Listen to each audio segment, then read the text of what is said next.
but I don't know, we'll get to that.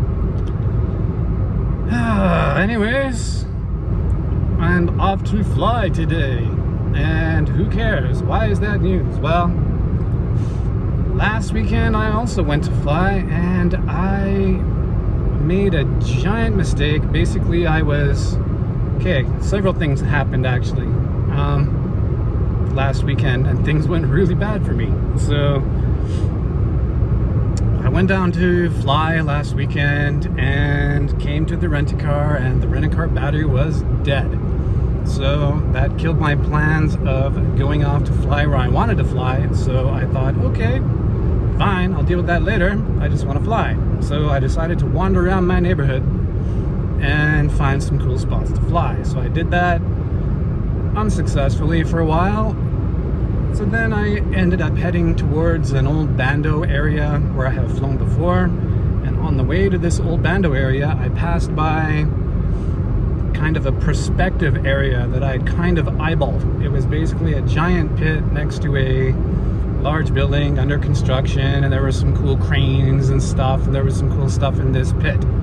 And if you're thinking pit, what the hell are you talking about? Yeah, I should have maybe realized that too. So there was this pit, construction pit next to this building, and it had a little ramp going down into it, and the idea was that I was going to walk down this ramp and, you know, set up in the pit and fly around in this pit and up and down the side of the building and stuff. And unfortunately I fell down this ramp with my backpack on, and it was pretty bad because that ramp was basically half sand and half concrete. Like someone had poured a crap ton of concrete down half of the ramp.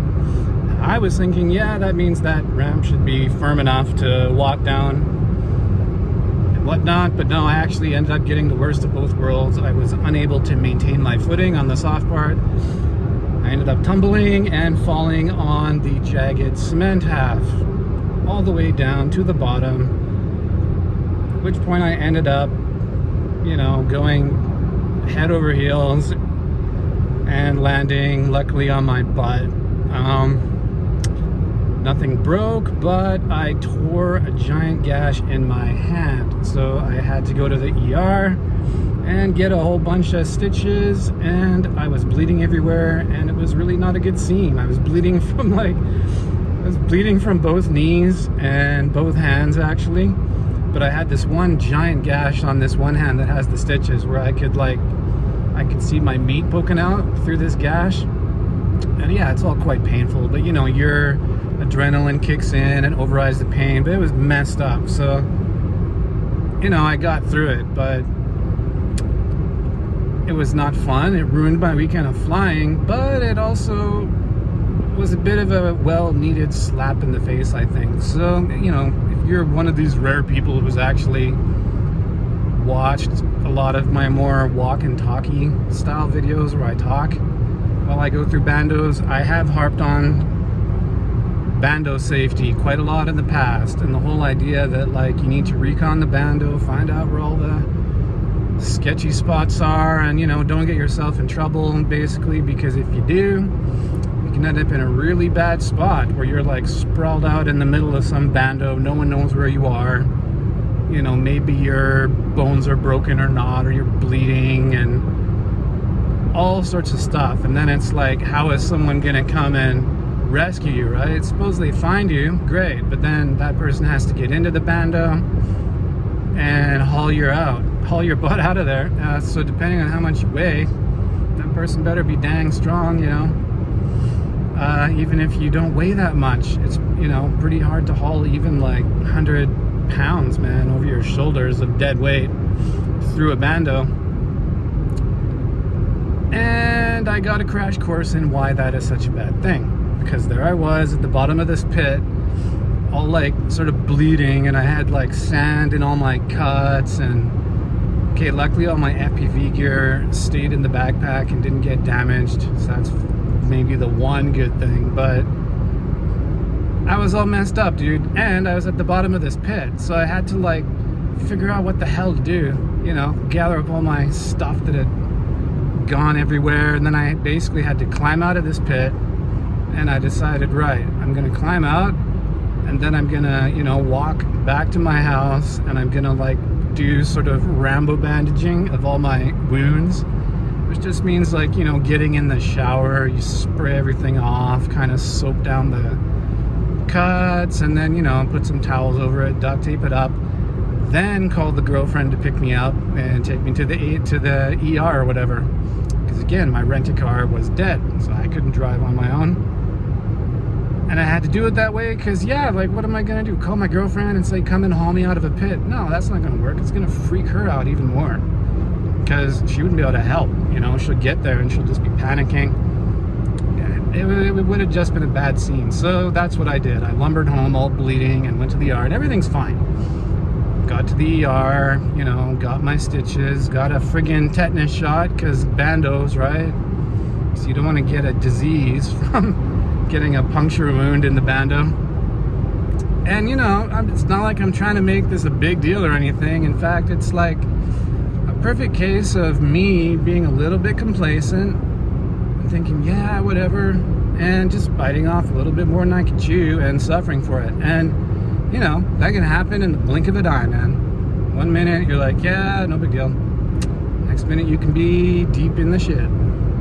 And the trick is, when you're alone especially, you know, I was kind of lucky. I just got cut up and all that kind of stuff. But hey, it could have been worse, man. Imagine, you know. And I don't want to be like a friggin' hysterical, you know, person or whatever. But yeah, suppose I had fallen a little bit different. Say I knocked my head, or I could have broken, you know, an arm or a leg or a foot or whatever. I've done that before, man. I've broken feet rollerblading and broken my arms. But yeah, when you're falling, the last thing you want to do is fall on your head, because people can die from that. And again, like, I don't mean to be all melodramatic, but yeah, I do know people who have had that happen to them. In fact, I had two people that I know kind of admonish me for what I did, and they pointed out two specific cases of, like, one was like a rollerblader dude, another was just a jogger, and in each case, you know, they fell, hit their head, one died, one got paralyzed, just like that, just from the stupidest little, you know, meaningless accident. So, you know, like, the takeaway is be careful when you're doing this stuff, especially if you're alone. It's just not worth it. Like, whatever you're gonna do in MPV, it's just not worth risking your friggin' health, man. And I don't know, you get guys like Mr. Steel who are little friggin' spider monkeys and can climb all the things, and we've got a dude around here who's a parkour guy and he can climb all the things and this and that. But not everyone's like that. I'm 40 years old. I'm not in the best of shape. I'm not in the worst of shape, but you know, luckily this time I was fine. But look, there's just no guarantees. You got to be careful when you're doing this stuff. And it can be trivial stuff. It can be like, you know, you might like twist your ankle or something, right? You know, you just step the wrong way, ankle twist, and then what are you going to do? You have to hobble around with all this FPV weight on your back. And you got to be able to get out the same way you got in. And, you know, if you've had to climb over a bunch of stuff, like, good luck scaling a friggin' wall with a sprained ankle, or a, you know, maybe you fall, you break your wrist, sprain your wrist, whatever. It suddenly becomes really, really interesting the minute you lose the use of, like, one of your limbs, and then you suddenly have to figure everything out, like, on the fly. It's very educational. I don't really recommend everyone try it. Like, take my word for it. It's not trivial when it happens. So, you know, ideally when you hit a Bando, like, just go with a buddy. You know, have someone who can watch your back. And unfortunately, I just don't have that. There's not enough guys around here who want to do what I want to do on the same day I want to do it. And I don't exactly plan these things in advance. I kind of make up my mind as I go. So, you know, yeah, I'm kind of stuck alone for the most part, and I'm gonna have to redouble my whole safety thing. I've always had a whole safety thing, but I got complacent and I paid for it with injuries, dude. And, you know, I'm lucky I still had health insurance. I'm kind of between jobs and getting my visa redone, so I could have easily got more injured and got into the hospital and had to pay out of my friggin' pocket for everything. My pockets are not, you know, so full. I mean, like, take care of yourself before anything to do with friggin' drones or anything, dude. Just take care of yourself. There is no point in any of this stuff in this hobby if you are not well and in good shape and all that kind of stuff. Like, don't risk it. It's not friggin' worth it. I can't think of anything anyone has done in an FPV video that is just worth, like, potential injury to yourself. It's just, don't fucking do it, man. Anyways, that all having been said, it's been a week since that all happened. It's now the following weekend, and, you know, I'm going out to fly. Obviously, I'm gonna fly in a nice, safe, park-style spot. Oh, you fucking Range Rover. See, yeah, I can't look at the camera because I have to be checking 360 degrees every friggin' second because there's idiots everywhere. It's Dubai. Yeah, so I'm off to fly. It's been a week since all that happened, and I've healed up pretty well. My cuts on my knees ended up not really needing stitches. They were just really nasty, and so that's all under control. My stitches in my hand are mending all right, so I figure I can get away with a little bit of mild, gentle kind of flying here. Nothing too dirty, nothing too sketchy. It's going to be very, like, low risk, low sketch, and I'm just going to take my little Patres out and fly them around some trees and just granny around. Because, yeah, you know, I still do have stitches on my hand, and I don't want to, like, pull stitches and get the freaking... I change the bandages every day, right? But yeah, I just don't want to upset that. The stitches are supposed to come out in, I think, 3 days, so that's more important. But I just did want to fly, so I'm doing it, and I know what I'm doing. It's maybe a little bit stupid, but yeah, I don't think it'll be a problem. And if I do think it's a problem when I get there, I'll just not fly, man. I'll pull out and just go home. Or if I have pain in my hand because I ripped my hand open right on the friggin' palm, so if I have problems in any way, I'll just bail out. That's cool. I don't mind. And that's the plan for today. I just miss flying, and yeah, I want to try some Patre action in a new spot that's not sketchy and yada yada. All right, I made it. I made it to the right spot. So park is behind me. I've never been to this park before though. So this is kind of like one of these new neighborhoods in Dubai. So basically everything behind me is like a whole brand new friggin' neighborhood. They just do this. They just build new neighborhoods out of nowhere. And I've not been here before, so I don't exactly know how the park's laid out, and I don't know the way here. And my Google's screwed up because my phone data ran out or something, so I had to like recharge my data, and then I did that, and then I should have data, and then I tried Google, and none of the things were working on the phone, so I just basically navigated here old school style by the seat of my pants, you know, using the brain essentially, and I guessed correctly. I found this park. However, I have no clue what the layout of this park is like, so I gotta scope that out quickly. And I noticed on the way here, it's a new neighborhood, so there's all this cool stuff around, and whenever I'm driving through like a new spot or a new neighborhood, I can't help but like have my head on a swivel. I'm like, ooh, look at that, look at that, look at that. And sure enough, there is a spot nearby here which is like one of these spots that's on my hit list, so to speak, that I want to fly, like give some special attention to, shall we say. So I was kind of thinking to myself, should I fly that spot today, or should I maybe not? Because again, I have my friggin' torn up hand to worry about. So there's a little highway up there. I do like the trees, but it's not very wide at all. Like, I don't know. This is a bit of a not the best park I've ever seen, let's say.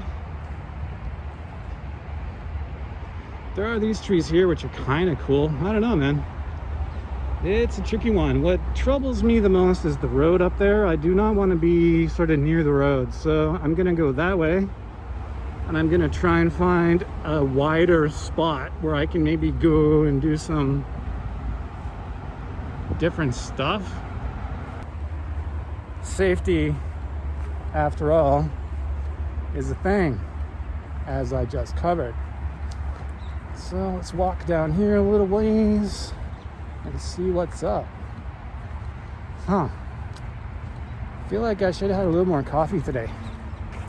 So I want to find somewhere where I've got a little more room, hopefully, where I can play around a little bit. And yeah, I'm also curious as well. My monkey brain is also there because I see some buildings like near the park that, okay, hypothetically, maybe I could surf up the buildings and down without bothering anyone. I don't know.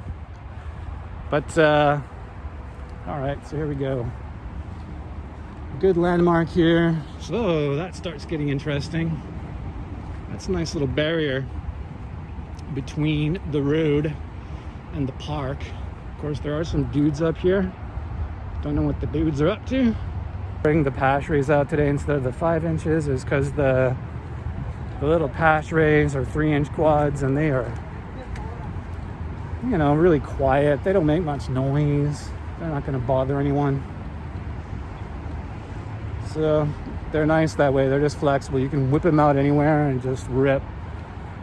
And it's very unlikely that you're going to annoy anyone with a quad that you can barely even hear. This is looking good here. Not bad. You may have seen the other park. This is like a mirror of the other park. The other park where this bridge is just over there on the other side of the sea. So I'm on the other side of that park, if that makes sense. Although I've never been here before. And a kitty cat. Hello.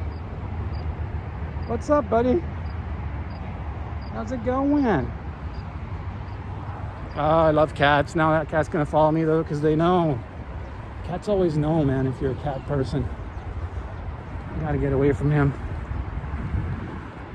Alright, it's really windy. Yeah, this is the wind I was trying to avoid. Check them out. They look like little flying saucers. I have no idea what those are for. I mean, they're obviously water taxis of some sort, but that's not what I'm here for today. Cool looking old buildings here. You can tell it's old because all the paint's all flaking off, but you can tell by the traffic that it's still in use. So, not flying over that. A bunch of old boats around though. There's one right here that's under maintenance or under construction or something. Really beautiful old boats. I mean, they've been updated with like diesel generators and all that kind of stuff. Traditionally, they're sails. They're sailboats traditionally with giant sails and all that. Nowadays, they're usually diesel powered and they putt around, but I mean, these things have been going as is for like hundreds of years, and the basic design still seems to make sense, so they still got them. Okay, admittedly a lot for tourists, but they're still used for trade and stuff, actually. Good old wooden dhows. Anyways, I'm getting off topic. Yep, this is gonna be it, I guess. All right. Hey, another kitty cat. Wait, you're like the opposite of the other one. What's up with that? Hello, kitty cat. What's up? Oh, another one. Oh, shit. I'm gonna get mauled by cats now. You're a fat cat, dude. You're like well fed or something. I love the black tail. This guy's white and he's got a ginger tail. And then this one over here is white and she's got like a black tail. Just a tail. It's really funny. Are you two brothers and sisters, I wonder? There's a little patchy cat over here. The patchy cat came and said hi to me when I arrived in the park. Oh, the guy's feeding them. What's up, kitties? That's why you guys are friendly. You thought I was gonna feed ya. Hello. What's up, kitty cat? What you doing down there? Alright, so I got my patch ray out with a little naked GoPro on it. Ooh, I feel a little bit of a strain on my stitches. So I gotta watch that. Got my Tyrannus with the gigantic battery and the crossfire on it. And we are good to go. And I have my little cat friends around here too. So let's see how they react to drones. They seem pretty chilled out though. Oh hey, they've all disappeared. Alright, I guess we're ready to start flying anyways. I just have to make sure I don't sprain, or not sprain, man. I just have to not pull my stitches out basically.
Not bad, bro. Not bad.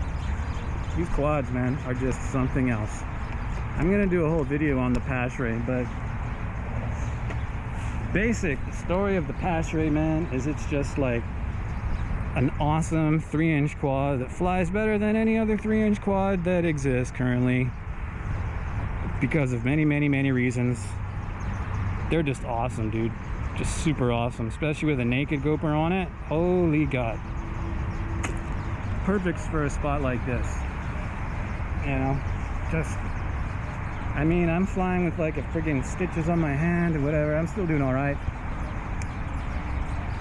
Yeah, I'll talk about the Passeray later. It's not just the fact that it's a 3-inch frame, dude. There is way more to it than that. It's everything. It's like the frame, the motors, the tune, the everything is selected and tuned to be awesome in a certain particular way. It's the whole package.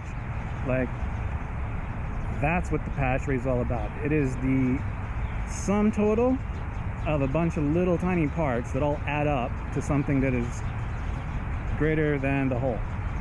There's a saying for that, but I forget what it is, and I just want to keep flying. So